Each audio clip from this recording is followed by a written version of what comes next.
ஆண்டவரும் உலக இரட்சகருமாகிய இயேசு கிறிஸ்துவின் இனிய நாமத்தில் யாவருக்கும் என் அன்பின் வாழ்த்துக்கள். உன்னை தூஷித்தவர்கள் முன் நிமிர்ந்திடுவார். யோவான் 6ஆம் அதிகாரம். எனக்கு ஏன் இந்த வேதனை? நான் என்ன பாவம் செஞ்சேன் என்று எதுவுமே எனக்கு தெரியல. என் முன்னோர்களது சாபமா? தலை குனிஞ்சு வாழும் உன்னை சந்திக்க இயேசு வருகிறார். உன்னை தூக்கிவிட்டு உன்னை இந்த உலகத்துக்கு வெளிச்சமாக்குவார். அவர்கள் மறந்தாலும் நான் உன்னை மறப்பதில்லை. ஏசாயா 49:15.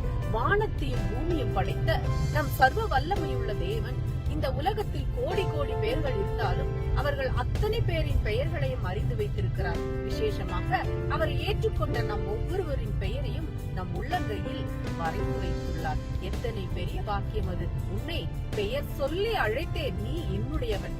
ஏசாயா 43:1. உரிமையோடு நம்மை அழைக்கும் வேறு தெய்வங்கள் உண்டா?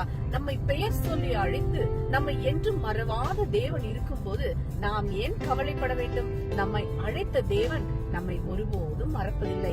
நம்மை நினைவு கூர்ந்து ஆசீர்வதிக்கிறார். ஒரு நாட்டை ஆளும் ஜனாதிபதி ஒரு எளியவனின் பெயரை ஞாபகம் வைத்து மீண்டும் காண விரும்புவது விசேஷமாக ஒன்றாக இருந்தாலும் நம்மை ஒருபோதும் மறவாமல் நம்மை ஆதரித்து விசாரித்து நம்மை பெயர் சொல்லி அழைப்பவர் ஒரு நாட்டின் ஜனாதிபதி அல்ல, அண்ட சராசரங்களையும் படைத்த தேவன். அவர் நம் பட்சத்தில் இருக்கும் போது நமக்கு கிடைக்கிற மகா பெரிய ஸ்லாக்கியம் வேறு யாருக்கு உண்டு?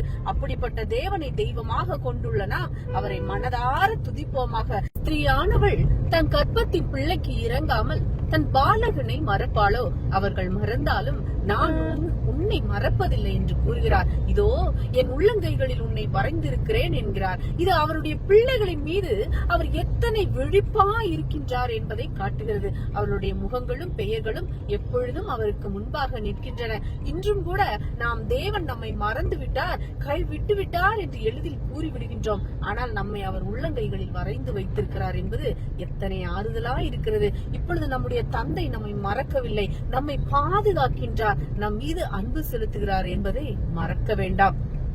கர்த்தர் காலங்களையும் சமயங்களையும் மாற்றுகிறவர். ராஜாக்களை தள்ளி ராஜாக்களை ஏற்படுத்துகிறவர். ஞானிகளுக்கு ஞானத்தையும் அறிவாளிகளுக்கு அறிவையும் கொடுக்கிறவர். அவரே ஆழமும் மறைபொருளுமானதை வெளிப்படுத்துகிறவர். இருளில் இருக்கிறதை அவர் அறிவார், வெளிச்சம் அவரிடத்தில் தங்கும். அவர் சிறியவனை புழுதியிலிருந்து எடுத்து எளியவனை குப்பையிலிருந்து உயர்த்துகிறார். அவர்களை பிரபுக்களோடு உட்காரவும் மகிமையுள்ள சிங்காசனத்தை சுதந்திரிக்கவும் பண்ணுகிறார். பூமியின் அஸ்திபாரங்கள் கர்த்தருடையவை, அவரே அவைகளின் மேல் பூச்சக்கரத்தை வைத்தார். கர்த்தர் என் கண்மலையும் என் கோட்டையும் என் இரட்சகரும் என் தேவனும், நான் நம்பி இருக்கிற என் துருகமும் என் கேடகமும் என் இரட்சண்ய கொம்பும் என் உயர்ந்த அடைக்கலமுமாயிருக்கிறார். ஒரு காசுக்கு 2 அடைக்கலான் குருவிகளை விற்கிறார்கள் அல்லவா? ஆயினும் உங்கள் பிதாவின் சித்தம் இல்லாமல் அவைகளில் ஒன்றாகிலும் தரையிலே விழாது. உங்கள் தலையில் உள்ள மயிரெல்லாம் எண்ணப்பட்டிருக்கிறது. ஆதலால் பயப்படாதிருங்கள். அநேக அடைக்கலாம் குருவிகளை பார்க்கிலும் நீங்கள் விசேஷத்தவர்களா இருக்கிறீர்கள். பூமியும் அதன் நிறைவும் உலகமும் அதில் உள்ள குடிகளும் கர்த்தருடையது. கர்த்தர் ராஜரீகம் செய்கின்றார். கர்த்தர் சதா காலங்களிலும் அரசாளுகிறார். சியோனே, உன் தேவன் தலைமுறை தலைமுறையாகவும் ராஜரீகம் பண்ணுகிறார். அல்லேலூயா. பிரியமான தேவனுடைய பிள்ளைகளே, இவரே நம்முடைய கர்த்தர். நம்மை தாயின் கருவினிலே தெரிந்து கொண்டவர்.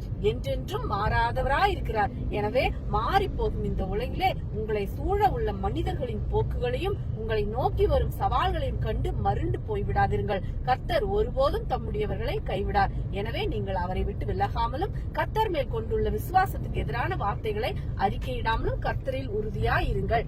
ஆமேன். அல்லேலூயா. Price God.